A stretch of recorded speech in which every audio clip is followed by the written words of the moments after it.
Nashville Legacy is a Hallmark film from 2023. This is directed by Roger M. Bobb. It's written by Randall, Jahnson and Nina Weinman, and we have a cast including Andrea Lewis and Pooch Hall. And I'll be honest, I didn't like it. I didn't care for it. I didn't think it was an interesting story.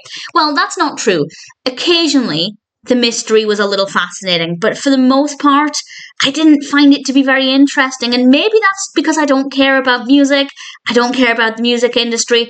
So maybe if I could connect with it a little bit more, it might have been fascinating, but I still think it's very, very slow and ultimately not very enjoyable. So I guess take what I have to say with a pinch of salt, but I can't deny the fact that I didn't like it.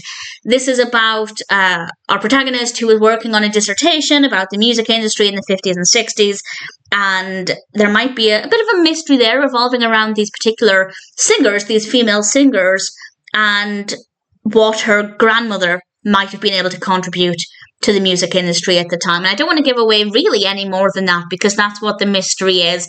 And I guess a tiny part of me was keen to find out more and to learn more about it, but it's so slow. It is very slow to unfold. There's a lot of fluff. I really didn't find it to be that interesting. And of course, it's a Hallmark film, so we have a romantic aspect as well between Naima and Damian. And that part of it was fine. I didn't have any issues with that. I thought it was well written. It was believable. Absolutely no problems there. It's simply just the main narrative. And the mystery itself is absolutely fine. It's just so slow that it took a long time for even tiny things to happen. And I lost interest. I'd say it took about half of the film for me to even have a tiny bit of interest in it. And once we got there, I still wasn't that fascinated by it. It was still very, very slow. So definitely room for improvement with the pacing of the narrative. But I guess the overall concept is not too bad. And I suppose there are brownie points for the fact that it's a little different to many other Hallmark films. So I guess that worked quite well as well. Do I recommend it? Only if you're really, really interested in the music industry and the history of music. If that's the case, there will be things about it that you'll probably enjoy more than I did. But if you're just looking for a decent story, you're not that bothered about the history of music, I'd say proceed with caution. It definitely isn't perfect.